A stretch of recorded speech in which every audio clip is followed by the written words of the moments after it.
Welkom by Ekerk Lewendig, die podcast. Ekerk is 'n aanlyn geloofsfamilie waar ons saam na Jesus soek deur sy woord en dan sy hart uitleef na ander. Mag jy deur vandag se boodskap Jesus op 'n vars en nuwe manier ontdek. Geniet die boodskap. Dankie liewe Here dat ons vandag u goedheid op 'n baie besondere manier kan gedenk. Dankie Here dat u woord in ons hand is, gee dat dit ook in ons hart en uiteindelik in ons gedagtes en in ons lewe 'n groot plek sal kry. Hoor ons in Jesus se naam. Amen.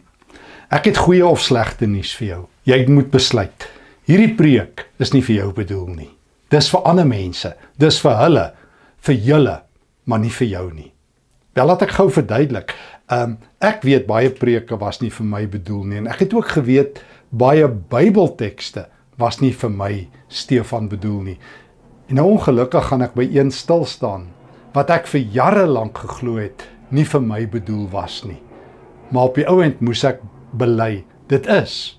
En dalk moet ek en jy maar vandag bely, hierdie preek is vir ons, vir ek ook bedoel.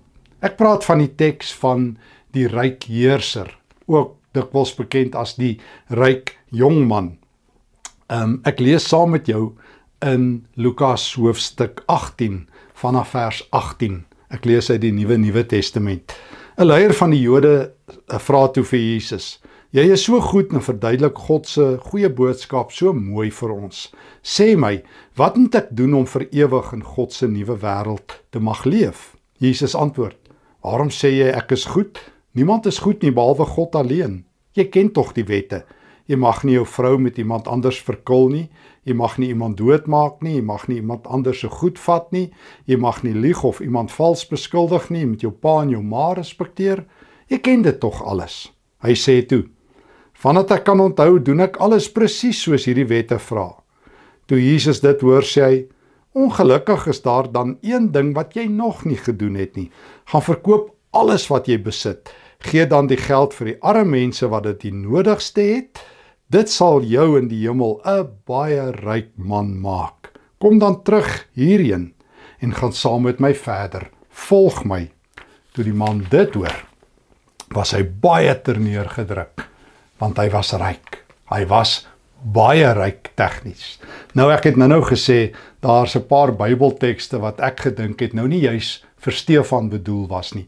En hierdie is een van hulle. Vir baie lank het ek mos daarom nou geweet, ek is nie baie ryk nie, en nou weet jy dit dalk ook. So ek was geïsoleer teen hierdie teks. Ek was gevaksineer teen hierdie teks. Hierdie teks is vir hulle bedoel, hulle wat meer ry, meer kry en meer bly as ek. Dis mos maar een van my definisies van rykdom. Hoe meer jy ry, hoe meer jy elke maand kry, en hoe groter jy bly, hoe ryker is jy. Wel, totdat ek op 'n dag agtergekom het, die Bybel is vir my, en ek kan my nie isoleer en insuleer teen hierdie teks nie. Jesus wil hierdie teks gebruik om vir jou en vir my, ryk of arm, te kom iets leer, iets geweldigs. Hy is besig om verby geld te kyk na dit wat geld met mense doen. En hy doen dit met alle mense. Geld bedoel ek. Of jy ryk is, of jy arm, of jy brandarm of skatryk is. Geld het 'n manier om gierigheid, om diep gierigheid in ons harte te ontsluit. Om ons slawe te maak van besittings.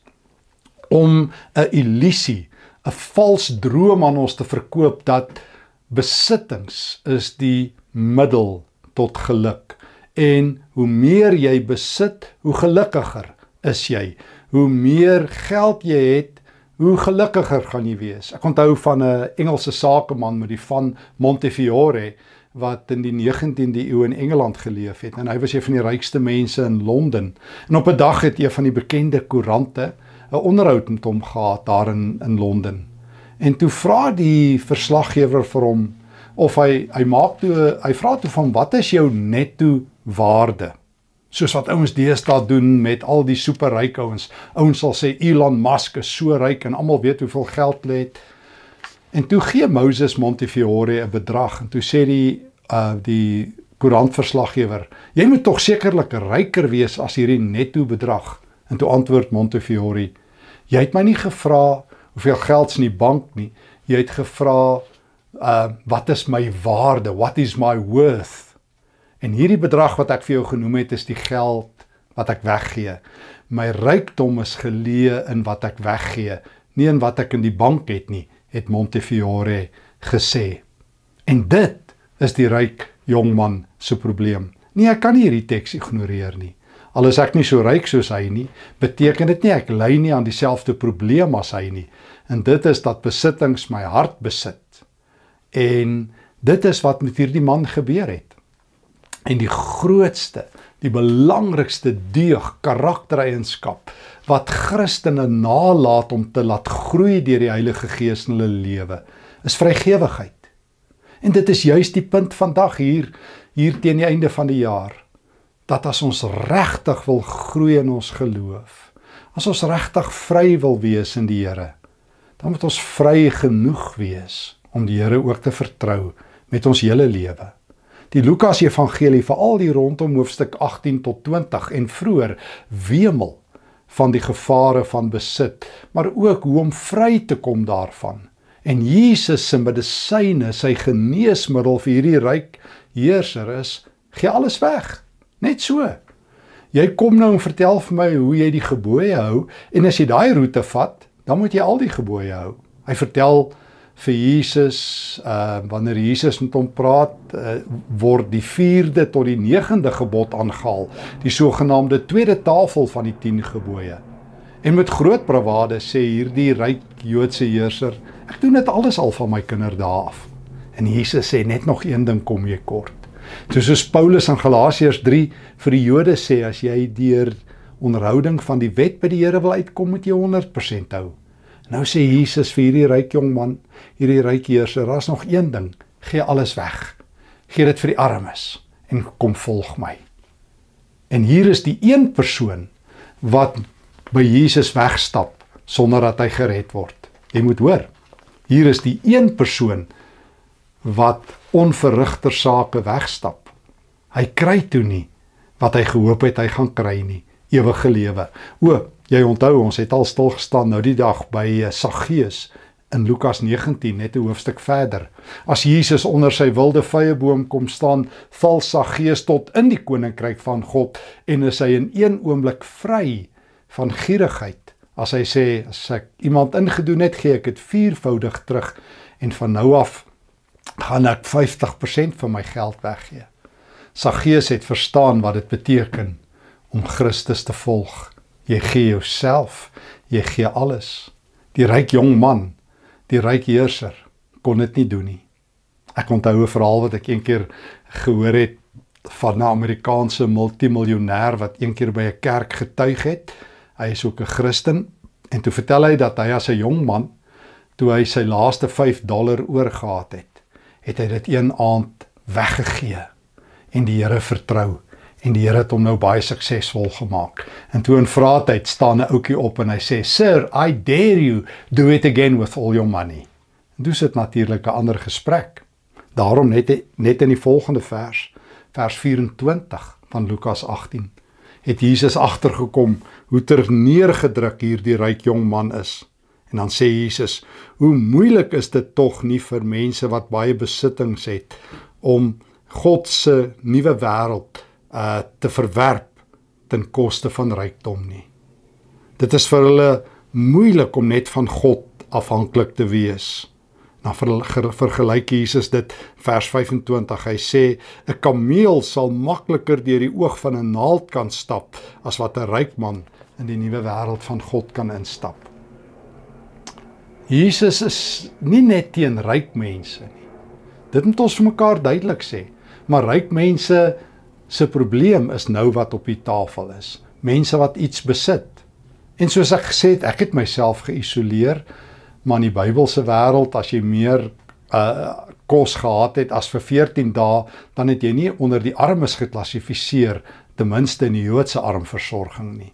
So in Bybelse tyd, as ons in die Bybelse tyd geleef het, jy en ek met dit wat ons nou het, sou ons as superryk beskou gewees het. Ek meen, ons het 'n yskas, selfs 2, ons het 'n motor, 'n dak oor ons kop, ons het genoeg klere, ons het baie meer as 90% van alle mense. Ons het lopende water, warm water, ons kan vakansie hou, ons kan vleis eet, en dan sê ons is nie ryk nie, ons is skatryk. En nou kom sê Jesus, moenie besit word nie. Petrus is so ontsteld na Jesus se woorde, en namens die disippels, kom vra hy, namens jou en my, kom vra hy, Jesus, geld dit regtig van my? Moet ek ook weggee? Wat van ons? Ons het letterlik alles gelos, ons besittings en ons families om by u te wees, en oral saam met u te gaan. Antwoord Jesus in Lukas hoofstuk 18 vers 29. Dit is waar, maar weet julle wat gebeur met iemand wat sy huis of sy vrou of sy broers of ouers of selfs sy kinders los, omdat die nuwe wêreld van God vir hom belangriker as dit alles is? Hy kry dit nou alles reeds in oorvloed terug. Dis nie al nie. Weet tog ook waarop dit alles in die toekoms gaan uitloop. Dit gaan uitloop daarop dat julle vir altyd in God se nuwe wêreld gaan leef. Jesus sê die evangelie kom altyd teen 'n prys. En dis die punt. Petrus sê, Here, nou hoe gaan ons dit maak? Dan sê Jesus, moenie bekommer nie. By God is alles moontlik. Jy gaan nie self deur die naald se oog kom nie, maar God gaan jou help. En weet jy wat? As jy eers iets prysgegee het, in die geval van die ryk jong man is dit geld, in die geval van Petrus hulle is dit dalk 'n familie, 'n beroep, hulle moes hulle kinders tydelik eenkant los, terwyl hulle op sendingreise is by hulle vrouens. Maar die evangelie vra altyd iets. Jy kan nie Jesus volg as daar nie verlies is nie. Verlies aan geld, verlies aan identiteit, verlies aan dit wat vir jou belangrik was. Maar jy wen miljoenmaal meer. Jy wen reeds in hierdie lewe die liefde van die Here, nuwe vriende, 'n geloofsfamilie. Jou lewe word met eens 'n bankrekening wat deur God bestuur word. Jy word met eens skatryk. Paar keer sê Jesus, ons moet 'n bank in die hemel oopmaak. Ons moet ons lewe by die Here belê. En by die Here werk die beginsel so, hoe meer jy gee, hoe meer ontvang jy. Dit was die beroemde Engelse denker, filosoof G.K. Chesterton wat gesê het, daar is net 2 maniere hoe jy jou lewensstandaard kan verhoog. Net 2 maniere.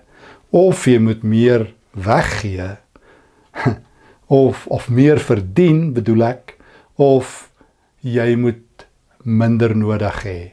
Jy kan net jou lewensstandaard verhoog deur meer te verdien of minder nodig te hê. Hy sê as jy minder nodig het jou lewensstandaard verhoog. Ek wil 'n derde een byvoeg. Jy verhoog jou lewensstandaard deur vrygewigheid. Hoe meer jy gee, sê Jesus, hoe ryker word jy. Hoe meer jy weggee, hoe meer ontvang jy. Die hemelse bank se rente werk andersom. Dit wat jy gee, maak jou ryk. Dit maak dat jy verstaan wat Spreuke 19 vers 17 sê, om 'n arme te help is om 'n lening aan die Here te maak.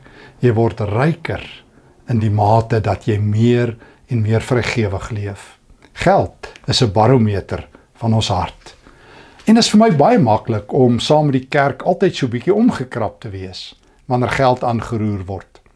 Ek onthou hoeveel mense het al vir my gesê, ja, die kerk preek ook net oor geld. Dan dink ek, gedoorie waar. Wat sê Jesus? Probeer jy jou gierige hart beskerm? Probeer jy die feit dat jy niks het om te gee nie regverdig? Want jy het altyd iets om te gee, altyd. Jy hoef nie die ryk heerser, die ryk jongman te wees nie. Kan ek jou gou neem na Lukas 21, na Jesus se groot heldin, die rykste persoon met wie Jesus ooit op aarde te maak gehad het. Wel, Jesus verklaar haar die rykste persoon ooit. Kom ek lees Lukas 21. Dis die Dinsdag, net voordat Jesus die Vrydag gekruisig word. Terwyl Jesus rondkyk, sien hy hoe ryk mense geld vir die tempel in die kus vir die kollektes daar in die tempel gooi. Sy oog val toe op 'n arm weduwee wat 2 klein geldstukkies ingooi. Hy merk toe op, weet julle wat? Daardie arm weduwee het meer as al die ander mense ingegooi. Met ander woorde, hier is die rykste vrou op aarde, sy het die meeste gegee, sy het die grootste bankrekening in die hemel. Al die ander het geld in die skatkis gegooi omdat hulle nog baie geld oor het. Die arm weduwee het omtrent niks gehad om van te lewe nie. Nou het sy dit wat sy gehad het, ook nog ingegooi. Hierdie vrou gee alles wat sy het. Ek het hier 2 geldstukkies in my hand, 2 lepta. Dit is die geld wat hierdie vrou ingegooi het. Ek het dit een keer gekoop daar by 'n geldwisselaar in Jerusalem, om my te herinner aan hierdie vrou se geweldige offer. As ek reg onthou, kon jy met 1 lepton so 64ste van 'n dagloon se kos koop. Albei saam was so 32ste van 'n dagloon wat 1 denarius was. Jy kon besmoontlik met hierdie 2 lepta 'n paar druiwekorrels koop. Miskien as jy gelukkig was, 'n klein garsbroodjie. Jy kon net aan die lewe bly. En toe die Dinsdag, terwyl Jesus self weet hoe die dood vir hom nader kom aan die kruis, sy eie lydingspad, sit hy daar by die tempel en hy sien hoe die mense se geldklonk het die klonk daar in die tempelskatkis val. Want daardie tyd het jy die groot muntstukke wat hard geval het, laat val. En as jy hierdie ou 2 muntstukkies laat val wat jy nie eers kan hoor nie, as hulle hier laat val, gaan ons hulle nie eers hoor nie, so klein en onbenullig is hulle. Maar die ou vroutjie gooi hierdie 2 munte in en Jesus hoor. Dit wat hy verlang het by die ryk jong man, dit sien hy van self by hierdie arm weduwee. Sy gee uit haar gebrek, maar sy dink nie aan haar gebrek nie. Sy sê nie, kyk, ek het niks om te gee nie. Sy sê, o, ek het alles om te gee. Ek het myself om te gee. Ek het al die verhaal vertel, wat my so aangegryp het hier by Ekerk, en ek dink dis ook hier gepas, van 'n arm gesin in 'n Engelse kerk. Elke Sondag as die kollektebordjie by hulle verbygekom het hulle niks gehad. Hulle was net te arm, hulle het nie geld gehad nie. En dan het die gemeente maar agter die hand gepraat en gesê, het julle alweer gesien, daai familie, hulle sit mos net die kerk vol, maar hulle gee nooit niks. En op 'n dag toe die kollektebordjie weer verbykom, het die jong seentjie gevat, dit onder sy voete neergesit en in die kollektebordjie geklim en gesê, Lord, this is all I have, I give myself. En ek dink die hemel het daardie dag hande geklap. Nou die dag, terwyl ek voorberei vir die preek, kom ek weer af op iets wat ek geskryf het oor een van my kosbare vriende, wat reeds oorlede is, David de Villiers. Hy was die rykste man wat ek geken het, daar in die Kaap. Hy is so 'n jaar of 2 gelede oorlede. David was so ryk, hy het niks op sy naam gehad nie. Hy vertel een keer hoe dat hy vir 'n student daar by die universiteit R200 beloof het. En hy sou dit vir haar oorplaas op die bank, op sy internetbank. En terwyl hy met sy krikke as 'n brandarme man in wêreldse terme na die Kitsbank toe stap daar by een winkelsentrum, besef hy dat hy moet nog R112 betaal vir sy apteek medisyne. Maar hy het net R200 op sy naam en dit moet hy oorplaas na die student toe. Net daar by die Kitsbank gaan staan en die knoppie gedruk met haar bankrekening en die R200 oorbetaal. En hy het daar weggestap met vreugde, want hy het gegee wat hy moes.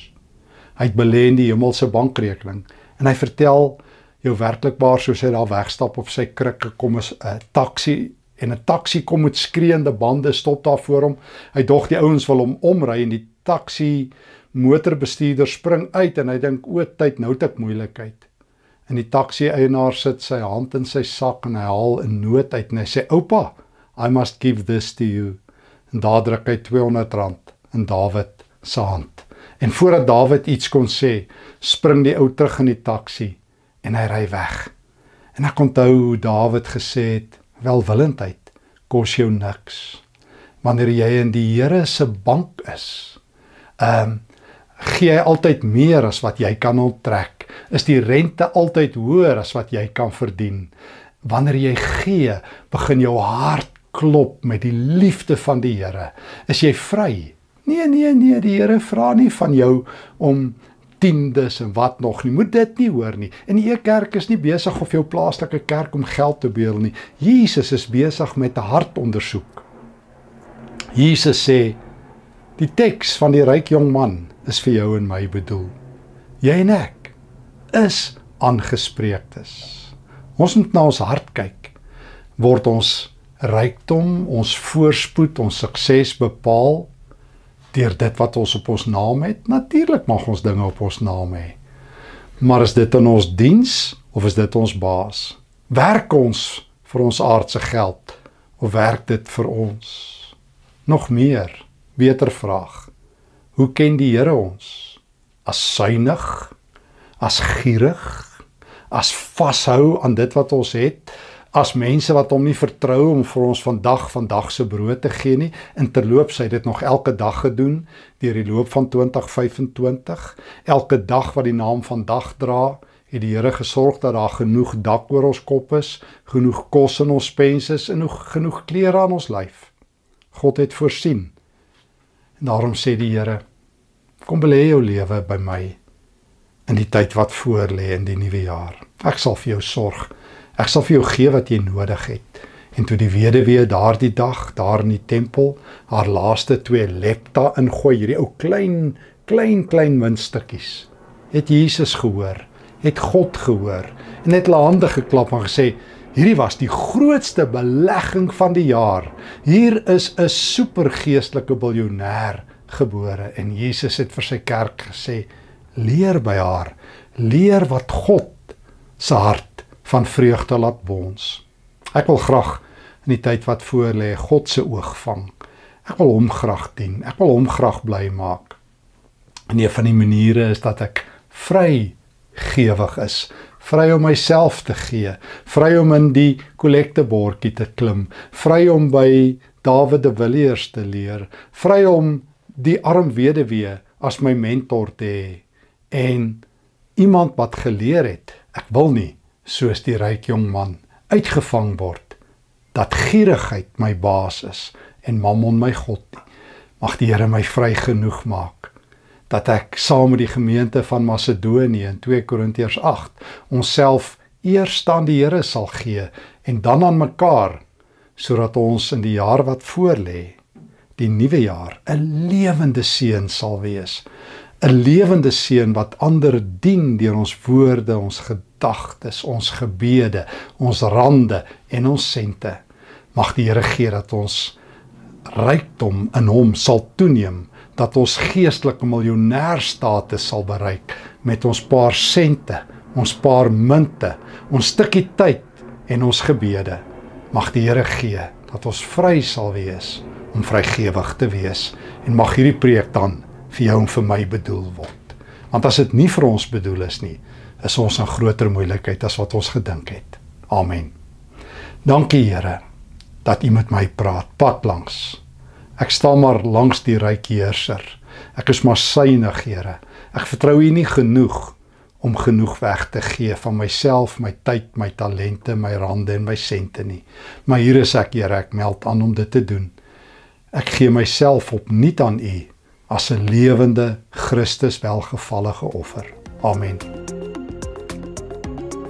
Dankie dat jy vandag saam gekuier het by Ekerk Lewendig, die podcast. Want Jesus is lewendig en die Bybel gee lewe, en saam leer ons hoe om hierdie waarheid uit te leef na ander. Ons kuier volgende week weer saam. Ekerk, Jesus sigbaar, voelbaar, verstaanbaar.